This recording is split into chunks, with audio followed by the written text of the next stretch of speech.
Our next question comes from my colleague Andy. He will be addressing that question to Mr. Stokes. The riots after Freddie Gray's death and the subsequent spike in violence dealt a severe blow to Baltimore's image around the world. Donald Trump was just talking about it again the other day. What would you as mayor do to restore Baltimore's image? To restore its image? Yes. I would stop acting like what we see in Baltimore is normal. It's abnormal, and I would have some sort of urgency. You know what? While the city streets are ablaze, I wouldn't be missing in action. I wouldn't be in some war room trying to figure out who's going to tell me what to do, when to do it, how to do it. I would have been on the streets of this city with the citizens of the city. I would know my people, and we would have this discussion about what is going on. But even more, Andy, you know, I was on those streets the day after, and with a CNN reporter who looked around and saw all of the vacant, boarded-up buildings and said to me, "Councilman, that riot really tore up this neighborhood, didn't it?" And I said, "Look again, sister. The riot didn't tear this neighborhood up. The neglect, the distrust, the hopelessness caused an uprising here for decades. What I would do is not try to pretty it up. I would go into those communities and those neighborhoods, and I would give those children hope. I would give them schools that work for them. I would give them after schools where they could play and have computers and get a chance. And I would allow their big brothers and sisters to not have to work for the drug dealer as if that's the only option, but to get jobs, to take care of themselves, to take care of their families. And I would help them rebuild their neighborhoods. Thank you very much, Mr. Stokes. Mr. Warnock. You know, I keep telling everyone that I want to write the greatest turnaround story in America right here in Baltimore. And I keep saying that because I mean it, and I fundamentally believe that we can do it. We can change the arc of a great American city. We can smash the culture of low expectations that hovers over this city like a cloud. We can do it by creating a regional transportation structure with a modified red line that I've talked about that would transform the West Side and make Lexington Market a place where people had a reason to be there as they changed trains. We can do it by creating jobs and opportunity for people and having a mayor that's cheerleader in chief, that's out there pitching this city on a global and a national basis, bringing companies, bringing conventions, bringing concerts, bringing people understanding that this is a great city with all the talent in the world. We can fix our problems. We've got all the talent right here around the table to do it.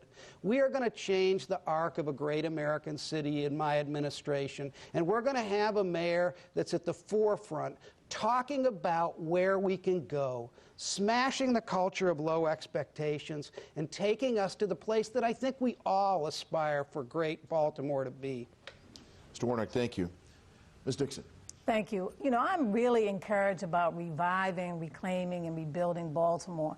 And I know that in Sandtown and other communities like Park Heights, where there are initiatives that we worked on, working with local developers and community people who identify where our weaknesses were, but also building on our anchors. And let's just take Mondawmin and Coppin Heights and Coppin State University.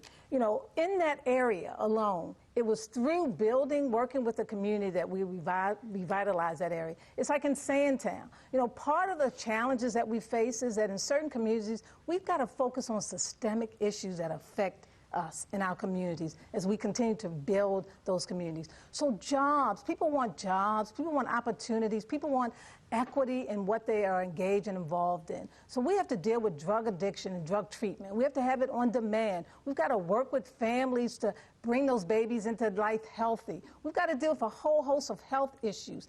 And I'm not talking about what I could do. I know what I can do because my past experience has shown me that. Not as a mayor of a city, but as a city council person. You know, there are city council people on this stage that are saying about what they're going to do, but they haven't done anything in their current district. They didn't even know that it was their district. When I got out on the streets after the incident of Freddie Gray, I didn't get behind the cameras when they called me. What I did was I rolled up my sleeves and I got in that community, I worked with the local churches to help to restore hope back into people's lives. Ms. Dixon, thank you. Ms. Embry. Thank you. So since last April, Baltimore has had the equivalent of billions of dollars of negative advertising worldwide. And it is unfair and crippling to the city, but it also means we have an opportunity because the eyes of the world are on us. And it means we can tell our stories, the good stories of Baltimore, and they outnumber the bad by a long shot. We can tell the stories of our world-class arts community, of our students, of the community leaders in places like Sandtown who are doing amazing things. But it's also about telling a new story of Baltimore, a hopeful story, a story in which there are no deaths, in which we do not have violence. In fact, when we look back and say, I can't believe it was that easy to make this city work and get everything right, a city where entrepreneurial energy and innovation are what we're known for, where we're known for what we can do to make a difference in the city. And so we have a chance now with the eyes of the world on us to tell the stories and tell a new story of a new dawn in Baltimore. Okay, Ms. Emery, thank you. Mr. Mosby. We need a mayor that's going to be committed to all communities throughout the city of Baltimore. Since William Donald Schaefer, 3 out of every $4 on redevelopment from tax-infused money has been poured around the Inner Harbor and not in our communities. I remember when I moved back to Baltimore from college, I moved into Reservoir Hill. I bought a house that was abandoned for almost 20 years. It did not have a roof. It did not have a back wall. All the houses across the street were vacant, and my next-door neighbor was a vacant. There was illegal drug dealing in the front of my house and illegal dumping behind my house. And we live right next to an apartment building called Murder Mall. But the reason I moved there is because the pride I have for the city. Seeing the best, but seeing the worst of the city, and understanding and knowing the potential of not only my block, my corner, and my house, but the entire city of Baltimore. And it's that type of commitment that we need now more than ever out of the mayor of the city of Baltimore. Our people have hope. Our people have pride. Our people love this city. They need a government. They need a leader that's going to love and show that hope and pride into real tangible results. Results through our school system.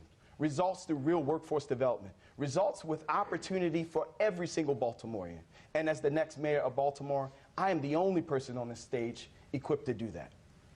Mr. Mosby, thank you. Finally, Ms. Pugh. I think the question was, how do you change the image of our city? And I built the first new school in the city in 30 years, the Baltimore Design School, and I hope every school turns out to be like that. And that's what I'll do as the mayor of the city, is push that forward. But more importantly, I'll bring together all of those folks who are involved in advertising, marketing, public relations, to come together with our Baltimore Office of Promotion and Arts, and let's tell our story. But tell it beyond the folks in Baltimore. Let's tell it to the New York people, to the people in Philadelphia, to the nation, and we can do that. Let's create and promote Baltimore in such a way that we make people feel comfortable about coming to our city. We have a big festival coming in town, the Light Festival, and we want people to come to our city. We've got to make our city safe, we've got to reduce crime, we've got to have great schools, but we need to tell our own story. And I think that we have the experts in this city to help tell that story. So I'm going to bring those experts together. Let's put together a promotion and marketing plan that puts Baltimore at its greatest view in terms of the world. Let's put together that promotional package that lets people know that we're not only open for business, but this is a great city to be in. Okay, thank you very much.